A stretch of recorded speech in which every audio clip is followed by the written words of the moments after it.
Fido. Spoilers ahead. Watch out and take care.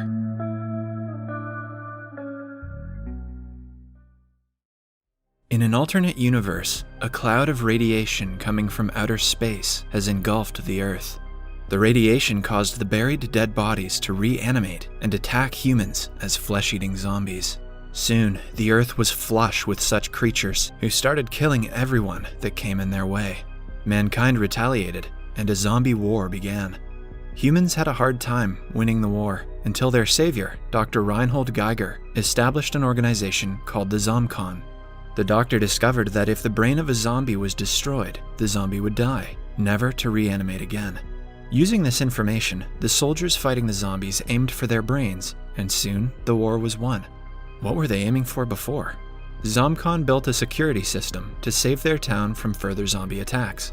They built a perimeter fence that enclosed the town to not allow the zombies to enter, but even within the fence, when people die, they would turn into zombies because of the radiation. People's lives were at great risk, but Dr. Reinhold Geiger came through with a great invention called the domestication collar.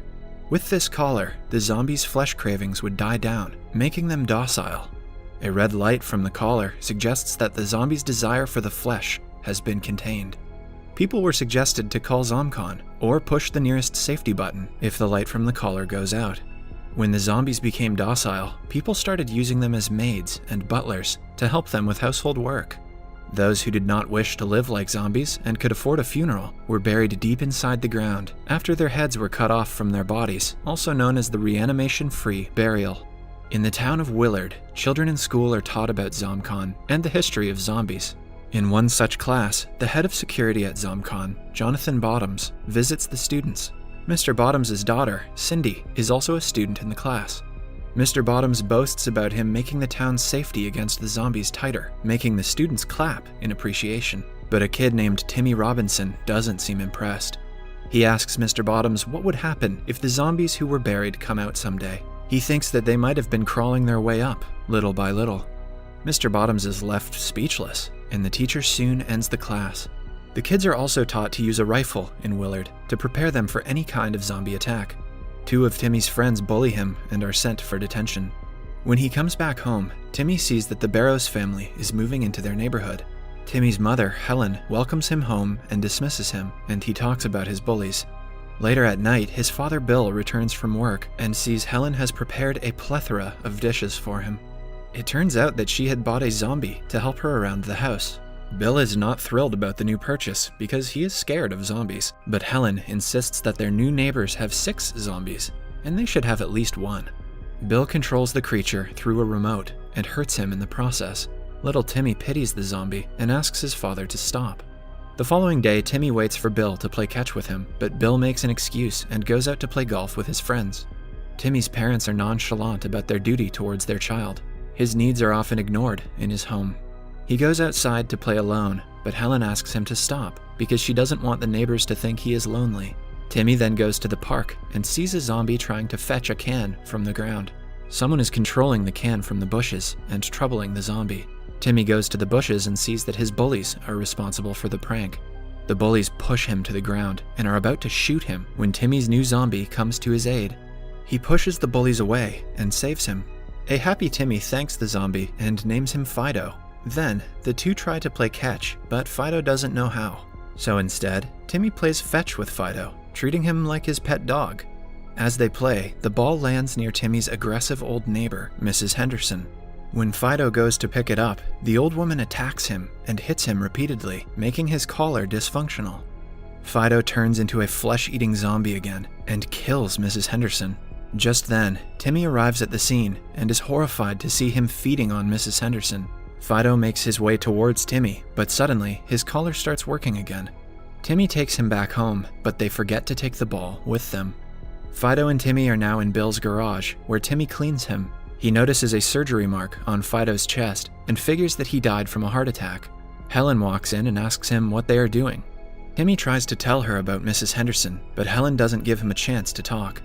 At breakfast the next day, Timmy mentions that Fido died from a heart attack, like Bill's father, which upsets Bill. He had to kill his own father during the zombie war. Then, Mr. Bottoms comes over to Timmy's to socialize and talk about Mrs. Henderson's sudden disappearance. It turns out that the police have started looking for her. Timmy listens to their conversation. After the guests leave, he asks his parents about Mrs. Henderson. Helen tells him that if a pet zombie has attacked Mrs. Henderson, his masters would be thrown to the danger zone outside the town. At night, Mrs. Henderson turns into a zombie and walks around the town. She attacks a man, turning him into a zombie as well. Timmy is scared of being thrown into the danger zone, so he goes out looking for Mrs. Henderson's dead body to hide it, but he only finds her decapitated arm. Suddenly, the zombie Mrs. Henderson attacks Timmy, but he manages to hit her with a shovel. After hitting her repeatedly, he decapitates her and then buries her in a public garden. Fido is kept tied to a tree outside at night. Timmy sees him struggling and making a lot of noise. When he goes to check on him, he finds that the light in the collar is off, which means that it isn't working. The noise wakes one of Timmy's neighbors, called Theopolis. He offers to help Timmy with the zombie problem.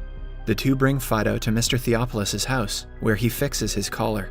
They agree not to tell anyone of the incident, because a dysfunctioning collar should be reported to the ZomCon. The next day, Helen gets Fido dressed up in Bill's suit to take him to a funeral. She has started liking Fido. Bill is obsessed with zombie funerals and attends one whenever he can. The four attend the funeral, where the zombie's body and head are put into two different coffins. Meanwhile, the zombie that Mrs. Henderson had bitten attacks other people in the park. The town is now infested with zombies. The ZomCon workers fight them and try to bring the situation under control. The following day, Helen sees Timmy playing with Fido and is happy to see he has finally found a friend. She brings juice for both. Bill complains, saying that the zombie doesn't need to eat or drink, but Helen insists that he can. She asks Bill to stay home and enjoy time with family, but he drives away with his friend. While leaving, he turns around to see Fido, Helen, and Timmy playing like a happy family. One day, Timmy's bullies are caught by Mr. Bottoms for accidentally shooting a ZomCon worker's leg. Mr. Bottoms suspects that the kids shot Mrs. Henderson and killed her, who in turn is creating more zombies. But the kids push the blame upon Timmy and Fido, saying that Fido attacked them at the park earlier. Then, we see Fido and Timmy climbing up a hill while talking about how they're always going to be together. Suddenly, they are attacked by the bullies again, who tie them to a tree. Their plan is to destroy the collar and then kill Fido, so everyone would think they are the town's heroes. They break his collar, but are too scared to shoot him, but one of them gets shot instead. Fido frees himself and chases the bully into a small cabin nearby. There, he eats him. He then approaches Timmy, but doesn't attack him. Fido has built an emotional connection with Timmy, even greater than his hunger for flesh. When he cannot untie Timmy himself, Fido goes to search for help and brings back Helen. A bully has turned into a zombie and is about to attack Timmy, but Fido and Helen reach just in time to stop him. Helen burns the little cabin to get rid of the evidence. Later, the Robinsons are at Mr. Bottoms' home. Helen talks to Bottoms' wife, Dee, about her being pregnant. Mr. Bottoms has been noticing Helen being friendly to Fido and warns Bill about the situation. He suspects Fido to be Mrs. Henderson's killer. When they come back home, Bill tries talking to Helen but is dismissed. Meanwhile, the ZomCon workers find Mrs. Henderson's body and the ball Timmy had left at the site. They trace the murder back to Fido and arrest him the following day. A saddened Timmy chases the van Fido is in but is stopped by Mr. Bottoms. After a few days, Mr. Bottoms' daughter Cindy tells Timmy that Fido is still alive. She had heard Mr. Bottoms talking to someone on the phone about not wasting a good zombie. Fido is being made to work in a ZomCon factory as free labor. They ask for their neighbor, Mr. Theopolis' help to get into the factory and rescue Fido. Mr. Theopolis used to be a worker at ZomCon but was fired for being in a romantic relationship with a zombie. He and Timmy go to the ZomCon headquarters, where people go to repair their old zombies. Mr. Theopolis breaks a zombie's collar and creates havoc in the establishment. Now they just have to go to the factory on the other side and bring Fido back. Meanwhile, Helen and Bill find out about Timmy's plan and make their way to the ZomCon headquarters as well. Timmy manages to get inside the factory while Mr. Theopolis fights the receptionist. But Mr. Bottoms sees that Timmy has snuck in through the surveillance camera. Mr. Bottoms finds Timmy and throws him to the other side of the fence that protects the town. Several wild zombies make their way towards the kid as he yells for help. Just then, Fido and Billy arrive and ask Mr. Bottoms to let Timmy in. Bill and Mr. Bottoms get into an intense fight, and Timmy manages to get inside the fence again. He points a rifle at Mr. Bottoms and asks for his father to be let free. but Mr. Bottoms accidentally shoots Bill, dead. Timmy then breaks Fido's collar and makes him attack Mr. Bottoms. Fido finally kills Bottoms and saves Timmy. Sometime later, Helen organizes a funeral for Bill. Fido has been freed from imprisonment and lives with Helen, Timmy, and Helen's newborn child. Mr. Bottoms has turned into a zombie and is controlled by his daughter Cindy. The movie ends as Fido lovingly caresses the newborn baby. Subscribe for more videos like this, turn on notifications, and leave a like to help the channel out. Thank you for watching.